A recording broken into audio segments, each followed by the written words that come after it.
Voltamos com Democracia aqui pela TV Assembleia, falando sobre o jovem brasileiro e o futuro do país. Não é pretensão, não. É necessidade de debate, de esclarecimento. A geração, foi dita aqui, ritalina, é que o jovem hoje é, segundo os diagnósticos, ansioso, hiperativo, com déficit de atenção.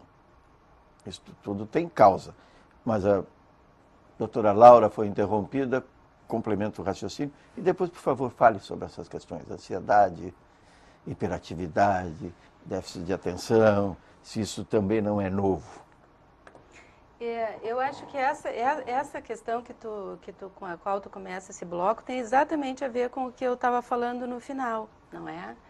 Quando a gente está falando sobre ansiedade, por exemplo, a ansiedade a gente está hoje vendo que nós estamos nos conduzindo no modo da pressa, do faz-faz, nós estamos inventando uma história de que se a gente fizer, a gente encontrará o pote de ouro no fim da estrada, não é? O que é um grande engano, não é? E nós estamos entrando, sendo uma geração, não é a geração, é uma época medicalizada, não é? Como modo de nós evitarmos entrar numa coisa fundamental para construir subjetividade e construir projeto, que se chama a angústia. A angústia é uma fase absolutamente necessária para que a gente se construa como humano e se construa na nossa relação. E aprenda a buscar soluções. Exatamente. Porque ela é uma energia que nos impulsiona à busca da solução. Claro que ela, se eu não souber, se eu não for, de certo modo, educada, porque eu tenho que educar a minha emoção, eu preciso educar as minhas sensações, os meus afetos, não é? A angústia também. Se eu não aprender a canalizar isso para uma construção de soluções para os problemas da minha vida, que todos os dias, desde a hora que eu acordo, eu tenho que ir tomando decisões, ela passa a deprimir. Ela poderá ir para a depressão e criar, sim, uma doença. Mas ela não é uma doença. A angústia é uma parte essencial e importante da vivência. Como nós estamos tentando evitar entrar em angústia, porque a angústia dói, viver dói, né? Nós, então, medicalizamos antes. E podendo ensinar a não entrar em angústia, o meu amado, meu filho, não é? Eu posso impulsioná-lo para a correria, a pressa, o faz-faz, não é? E a ansiedade, o que vai criar outros tipos de adoecimentos, não é? Mas a angústia é absolutamente necessária para a construção. O Freud, quando ele começa a falar no texto O Mal-Estar na Civilização, que talvez seja um texto muito legal assim, para a gente abordar esse tema, né, que estamos aqui hoje, ele começa dizendo que a grande luta da civilização é a luta entre Eros e a morte. Quer dizer que a agressividade, o impulso da destruição é uma coisa que faz parte do humano desde sempre. Não é aqui do Brasil. A agressividade não é uma coisa que é do brasileiro. O impulso para a destruição e de morte é do humano. E isso é em todos os lugares, não é? Agora, como nós vamos fazendo a interpretação disso quando se passa dentro do nosso território? Nós temos um modo de subjetivar que nos leva para uma depreciação. O brasileiro tem essa característica da autodepreciação, não é? Em outros países, é até impensável tu pensar um inglês falando mal desse modo que nós falamos de nós ou do seu país. A síndrome do vira-lata lá do Nelson Rodrigues. Né? Então, isso é uma questão da subjetividade. Que isto sim a gente talvez tenha a obrigação e a responsabilidade em trabalhar em nos angustiarmos com isso e trabalhar para superar esse estágio. Tem um outro ponto, eu vou pegar um dado da pesquisa, e falando copo cheio e copo vazio, país dividido. Uma das grandes discussões da nossa análise nessa pesquisa sobre o futuro do país foi, numa determinada pergunta, que a gente diz, tá bom, e de quem é a responsabilidade? Por onde passa a solução? Aí 48% dos jovens, jovens e adultos jovens, 18 a 34 anos, disseram do governo. E 52 somados era a minha, de todos nós, da iniciativa privada, e aí ficou aquela discussão. Ficou dividido. Tá bom, e aí? É o copo cheio ou o copo vazio?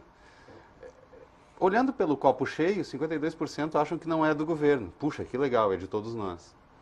Mas 48%, num bloco monolítico, ainda acham que é do governo.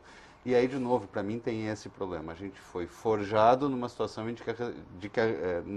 num conceito de que a responsabilidade não é nossa, de que alguém vai resolver por nós. E essa coisa é uma personalização. O grande problema é o seguinte, é que nós vivemos numa república imperial, onde se dá poder imperial ao presidente. A presidência no Brasil, ela tem um aspecto imperial e, ao mesmo tempo, contraditoriamente, é um poder mitigado. Porque, na verdade, não existe um presidencialismo. Existe uma coabitação. Esse é outro grande drama que a gente vive. A gente tem uma constituição parlamentarista e um regime presidencialista. Esse é o Brasil. A gente vai passar comprando maiorias para o resto da vida. Exatamente. Então, vê bem. E aí a gente diz assim, peraí, mas tem que resolver isso. Eu preciso que alguém me ajude. Eu vou me socorrer do Raimundo Faoro com os donos do poder. Quando o Raimundo Faoro diz que o grande problema do Brasil é esse, que as pessoas confundem o público com o privado, né? E aí assume o poder é nosso, o dinheiro é nosso, nós podemos fazer o que quisermos. Aí eles conseguem ter a proeza de destruir uma empresa que nem a Petrobras, com essa roubalheira institucionalizada, não é? E com os interesses de dentro e de fora. Exatamente. E agora, hoje, por exemplo, descobre-se que a Embraer, que também era um símbolo nosso, né, da excelência, também está em falcatruas internacionais de propinas internacionais. Então, diga-se de passagem... O que demonstra que também lá fora recebem as propinas. Exatamente, não é só local. Agora, o que nós temos que ter? Esse caráter e essa personalidade. E ter uma nova redefinição dessa questão. Entendeu? Nós temos que definir que nação que nós queremos. Entendeu? Então, o que ocorre nesse momento? Metade, e principalmente os jovens, 36% deles estão desesperançosos, desesperados. Curiosamente, os mesmos 36% nessa nossa pesquisa se veem fora do Brasil em 10 anos. Curiosamente, é o mesmo número. Não é curioso, é lógico, né? Tu viu com as coisas, quando tu começa a ter bom senso, peraí, vamos acalmar, vamos estudar, aí a coisa começa a ficar clara. Então o que nós temos que ter? Essa clareza. Pô, o diagnóstico está feito. Sabemos qual é o problema. Tá, mas então qual é a solução? Diante dessa pesquisa, surgem dois grupos claramente. Os que querem ser tutelados, esses que permanecem em casa, e os que querem partir para o desconhecido. Sem medo de ser feliz. Sem né? medo de ser feliz. Né? Isso Os já que deu querem dinho. deixar o país. Né? Isso já deu jingle de candidato. Deu no que deu. Né? Mas essa situação da ideia de que deixando o país eu serei feliz, isso é um grande engano, não é? Isso é um grande engano. Uma bela fuga, né? Isso parece, a fuga. Eu vou viajar para salvar Mas meu é mais trabalho. um sonho da juventude. Mas e se é fuga, né? Talvez a saída estivesse numa outra perspectiva, não é? Se eu vou fugir para escapar dos problemas, mas e se nós começarmos a trabalhar no sentido de valorizar aquilo que temos de bom, dar valor para o que temos, e aí então a gente possa criar uma consciência, uma ideia de defender o que temos. Porque nesta ideia que se cria de que nós somos corruptos, que nós somos ruins nisso, um desvalor. Então nós já não cuidamos do que temos, deixa levar, não é? E a gente mesmo já leva. Daqui a pouco outros países levam, sugam, chupam daqui a nossa mão de obra super especializada. As pessoas que estudaram, se formaram, vai para o Canadá, vai para a Austrália, países que fazem projetos políticos, econômicos, de vir aqui nos mostrar as maravilhas do seu país para levar a nossa mão de obra. O Brasil sai perdendo absorvendo os cérebros. Pois é, mas olha, nesse momento, não tem como negar que países como o Canadá, a Alemanha, os países nórdicos, a própria Austrália, a própria Nova Zelândia, olha, hoje quem tem oportunidade tem que sair do país, sim senhor. Seria uma irresponsabilidade deixar um filho aqui à mercê disso que nós estamos vivendo hoje aqui. Eu tenho 5 filhas, infelizmente não dei a oportunidade delas irem para o exterior, me arrependo muito, entende? Eu, nesse momento, tenho que ir. Eu tenho pacientes jovens, todos, inclusive vários que já estão na Alemanha, no Canadá, que se prepararam e já saem daqui trabalhando, já saem com emprego daqui, principalmente na área de TI, de tecnologia da informática, estão muito bem, obrigado, e alguns se arrependem de já não terem ido antes. Né? Então, nesse momento, eu lamento, eu acho muito bonito esse discurso, até certo ponto altruísta, mas nós temos que pensar na coletividade que nós vivemos. É uma irresponsabilidade nós expormos as pessoas que nós amamos a essa mortandade, ao que nós estamos vendo aí, esse terror, que nós estamos vivendo um momento de terrorismo. Desculpe, doutor, eu não lhe tiro a razão. Eu acho que quem puder que vá. Agora o Brasil vai ter que continuar existindo e provavelmente nós vamos ter que continuar morando aqui, vai ter gente que vai continuar morando aqui. Se 36 querem ir embora, tem os outros, né? 64% que querem ficar. Tá? O fato é que os dois têm razão. Eu acho que sim, talvez quem puder ter a experiência para ir e voltar, beleza. Agora, eu acho que a gente tem que construir uma personalidade de país a partir da subjetividade.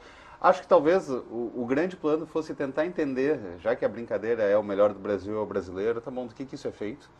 Do que isso é feito? Quais são esses pontos fortes? Não é só rebolado, não é só Brazilian Bikini. Tá? Eu acho que o melhor do Brasil ainda é Embraer. Pega o teu jato e vai. Bom, eu me nego a ter esse tipo de postura.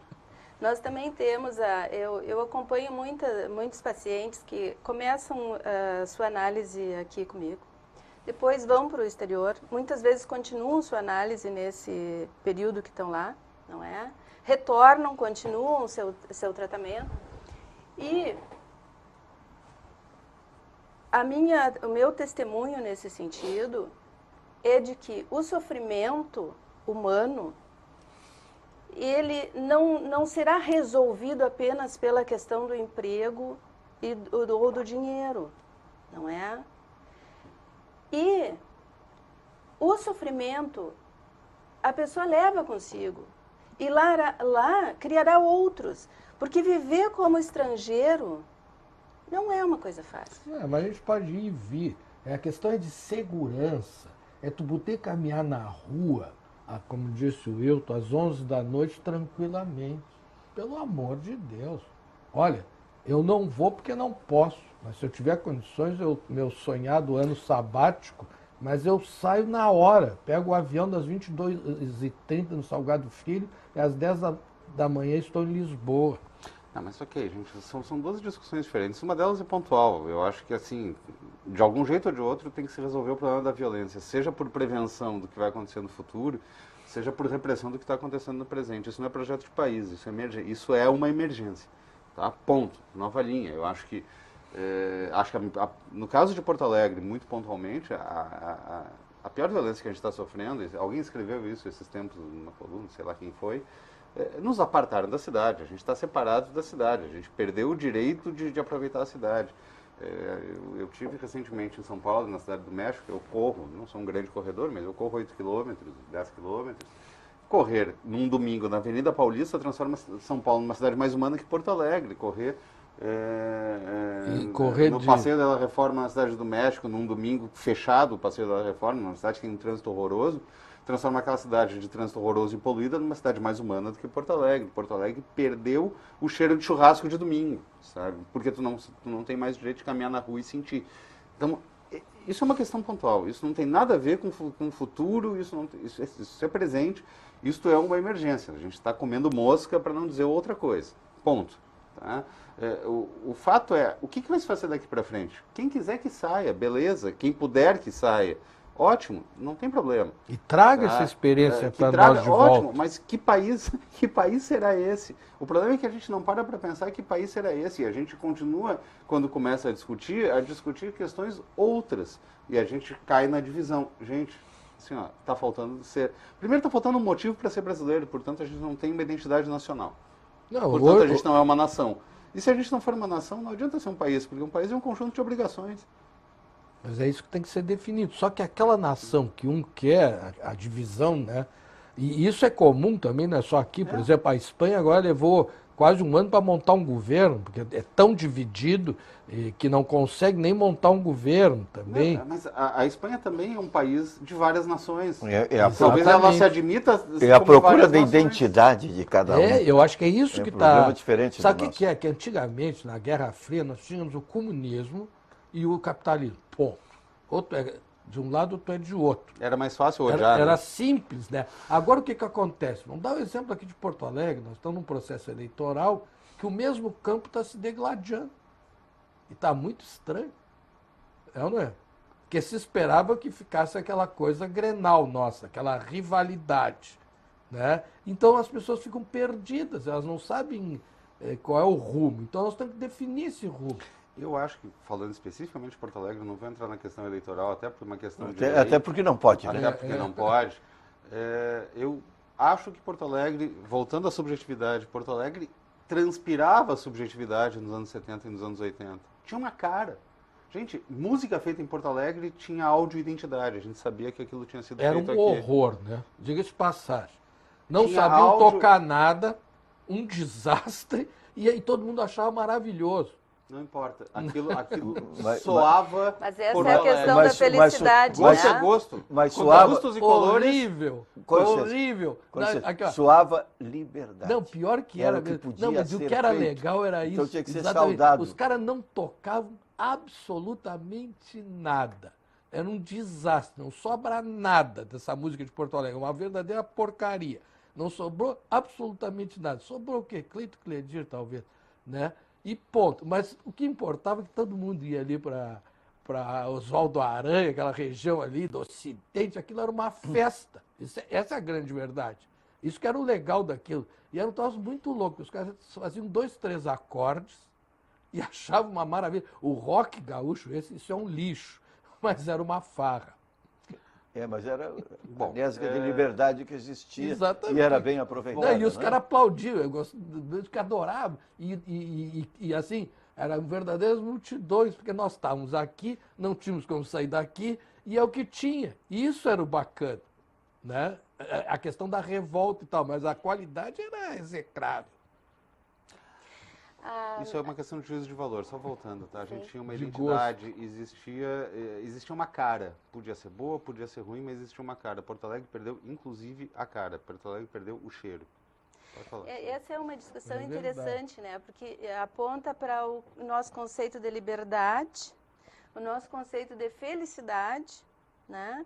Porque a felicidade, às vezes, nos é vendida como o acesso a objetos, né?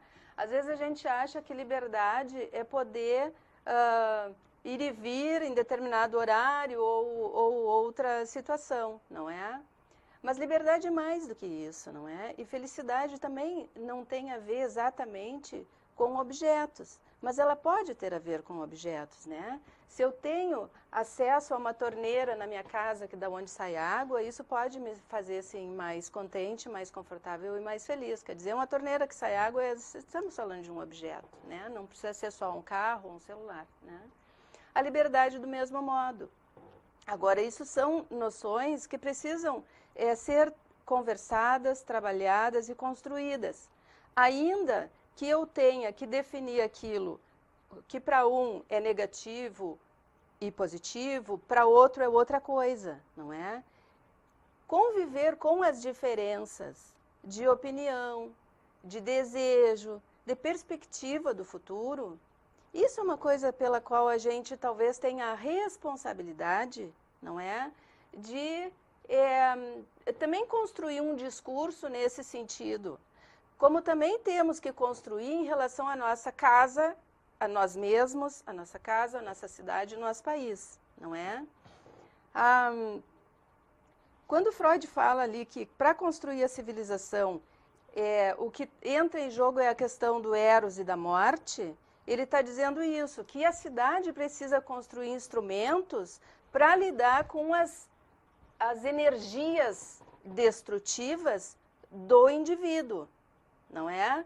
Assim como nós, na nossa individualidade, e aí levando também para a cidade, a gente ir achando modos de, vou usar uma palavra aqui que pode ser mal entendida, mas que é a palavra que a gente utiliza tecnicamente, que se chama erotizar a nossa vida, que é tornar energizada a nossa vida, trazer o eros para a nossa vida, trazer aquilo que seriam as energias do amor e da construção para a nossa vida, que é aquilo que nos ajuda a emendar os cacos e os pedaços daquilo que se quebra a todo momento, porque nós vivemos no sentido de criar ilusões sobre o que será e sobre nós mesmos, e a todo momento as nossas ilusões caem. Nós vivemos essa nossa tragédia, talvez, seja sempre termos que nos confrontar com as quedas das ilusões e de tudo mais. Temos 1 minuto e meio para cada um dos nossos convidados para a mensagem de encerramento por hoje do Democracia, quando falamos sobre o jovem brasileiro, o futuro do país e muito mais, porque é exigível falar sobre muito mais. É um país para ser discutido, festejado algumas vezes, como acontece de forma muito fácil, na maioria das vezes, mas também um país que tem possibilidades, dependendo da sua gente, de ser bem melhor. Dr. Ricardo Nogueira. Adeus às ilusões. Que país é este? É essa tragédia que nós estamos vendo. Então nós temos que acabar com isso. Não dá mais para aguentar. A gente achou que a volta da democracia ia resolver tudo. Foi mais uma ilusão. Então, nós temos que mudar tudo. Nós temos que limpar esse lixo que está aí. Né? Esse lixo que transformaram Porto Alegre, por exemplo. E eu não tenho mais ilusões. Resisti, lutei, tenho que lutar por obrigação e por sobrevivência, como todos nós. Vamos ter que nos reerguer mais uma vez, né? Os poetas já diziam, né? Que país é este, né? O que queremos, né? O que podemos, mas não podemos mais nos iludir. Adeus às ilusões. Então nós temos que viver uma realidade dura e crua que aí está, e temos que ter a capacidade da civilização de fazer a cocção desse caldo de cultura aí que só gerou violência para acabar com isso de uma vez por todas. Muito obrigado, psiquiatra Dr. Ricardo Nogueira, homem de muitos títulos, por mais uma participação no Democracia aqui pela TV Assembleia. Esperamos contar sempre com o senhor, a sua disponibilidade. Professor Hilton Teitelbaum. Olha, a gente, como é que é? Como eu disse antes, o amanhã quando chega já é hoje, o futuro talvez seja uma ilusão, nossa obrigação é viver o presente. Talvez por uma questão profissional, eu sou alguém que vive de planejamento, né? Eu acho que o que falta para o Brasil e falta para Porto Alegre é querer saber onde está e para onde quer ir, né? Ou onde quer chegar. Mais do que isso, talvez tenha que achar as melhores maneiras ou suas melhores características para conseguir chegar até lá. Talvez a gente tenha que pegar esse conceito do melhor do Brasil ser o brasileiro e tentar entender do que isso é feito. E aí Hoje eu tive uma aula sobre essa questão da subjetividade e acho bem interessante. Eu acho que a gente tem que explorar questões subjetivas para poder traçar objetivos. Eu acho que esse talvez seja o caminho. Eu me nego a achar que a saída seja só o aeroporto. Eu acho que a saída para alguns é o aeroporto. Eu acho que a vida nos ensina que não adianta fugir dos problemas. Alguns vão conseguir fugir dos problemas, mas quando volta para casa ele está lá instalado, quer dizer, ele mora lá. Então, o fato é que, para alguns, cada um tem a sua solução. E eu acho que, de qualquer maneira, para fechar, o que a gente precisa aprender definitivamente é a conviver com o diferente. O brasileiro se desacostumou a conviver com o diferente. Obrigado, professor Hilton Teitelbaum, pela participação no Democracia. Laura Suzana de Souza Benítez. Eu gostaria de dizer, para encerrar, que em momentos, em tempos onde o ódio está na moda, né, a minha palavra seria no sentido de fazer um convite a todos, não é? De que recrutem em si toda a sua energia amorosa, tudo aquilo que possa ser uma atitude amorosa, não é? Para cuidar do seu jovem, para cuidar da sua criança, para cuidar de si, para cuidar do seu trabalho, para cuidar da sua cidade, para cuidar do seu país, não é? Para cuidar das suas ideias e para que a gente possa construir a ideia de um futuro melhor. Obrigado, professora, psicóloga, doutora Laura Suzana de Souza Benítez, pela participação no Democracia, aqui pela TV Assembleia, que sugere, acima de tudo, troca de afeto. A troca de afeto faz, no mínimo, a pessoa sentir-se melhor. Espraiar generosidade é não apenas o desejo eventual, é a obrigação que todos nós temos.